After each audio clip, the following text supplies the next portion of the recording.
Но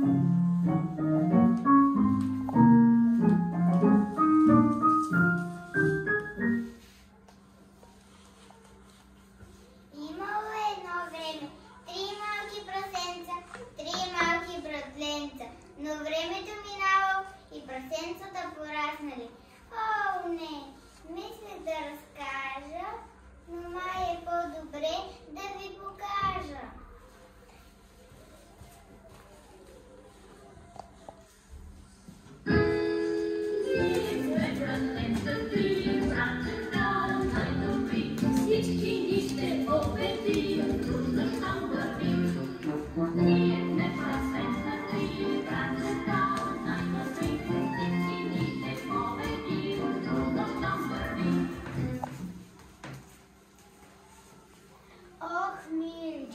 Колко сте красиви, колко сте пораснали. Да, виж какви сме голями.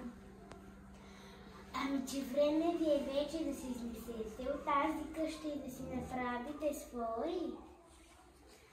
Не, обойкахме се. Вижте какви сме малки, сладки и розови пясенца. Не можем да си построим сами къщички. Я да ми се махате от къщата. Малки били. Един казан с ядене не ви стига. Мам, да си строите свои къщички.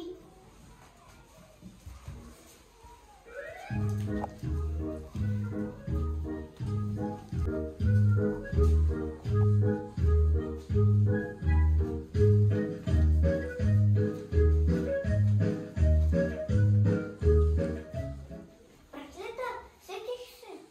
Хайде да се построим. Трябва къщичка от камъни и железо. Предпазим от големия лош вълк. Ох, май камените са малко тежички. Аз ще си построя къщичка от слама. Мен от вълка не ме е с тях. Ама и аз не съм страхливка.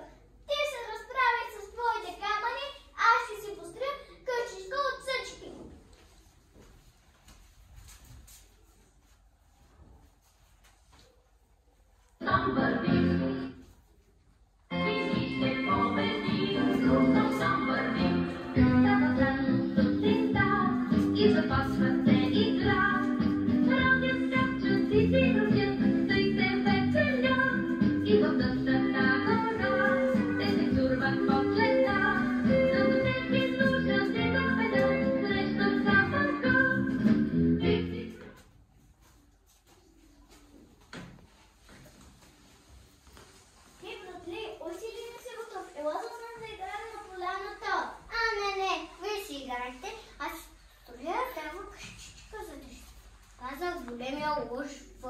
Вълци, мечки, кокошки, зайчи, птици, мити, не ме е с тях от тях. Отиваме да гледам на поянта, а пък ти се спяваш с твоите камъни.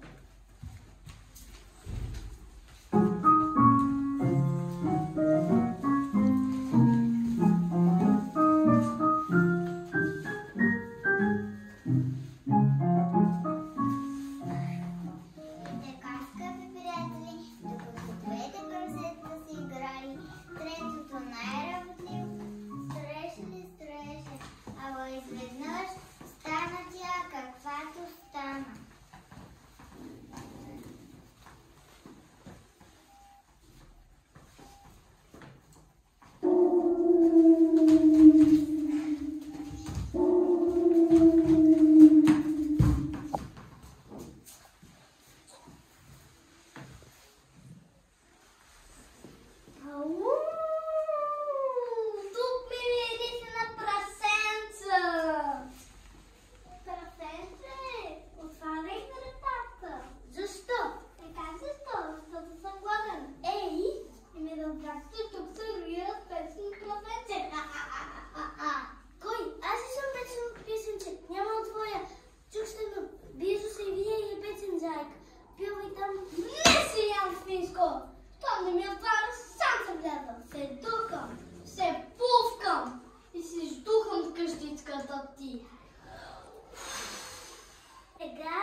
Сега сте ям!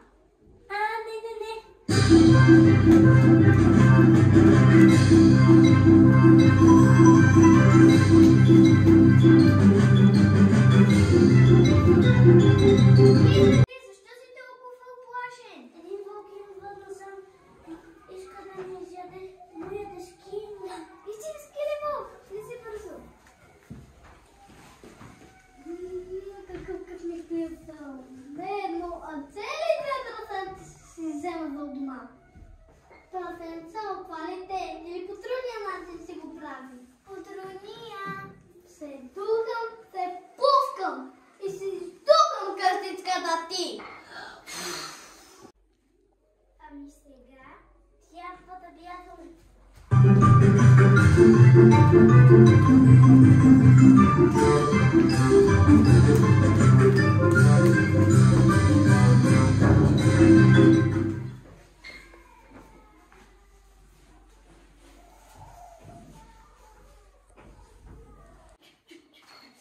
Какво става? Защо ще толкова оплашени? Един вълк идва насам, иска да ни изяде. Моля те, скри твоята къщичка, не трябва, нашия издуха много лесно.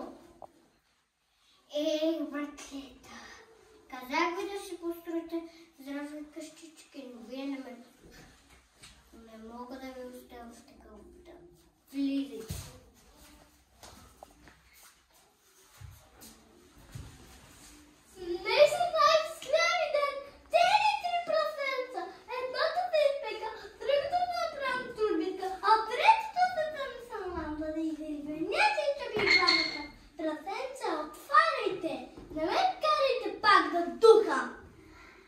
Ако и да духаш и да риташ и да скачаш, няма да ме поместиш къщичка. Ама не се разбият по дома тия прасенца. Аз сега съм простирал нещо.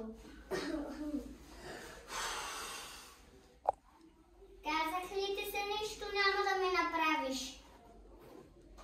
Ето ти поне това, поне да не си хабиш силите на празно. Какво е това? Сигурно с него се успее да я издухам.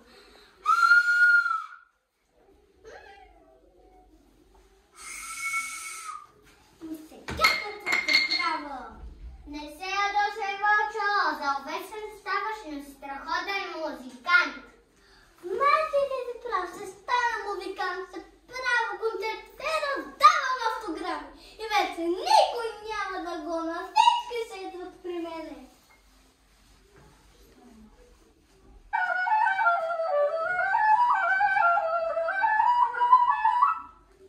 И така, скъпи приятели, завърши нашата история. Двете мързеливи прасенца си взеха вълка и си постриха къщички толкова здрави, колкото на своето братче. А Вълчо, той стана най-известният музикант в гората. Само че трябваше да стане вегетарианец. Защо ли? Защото не бе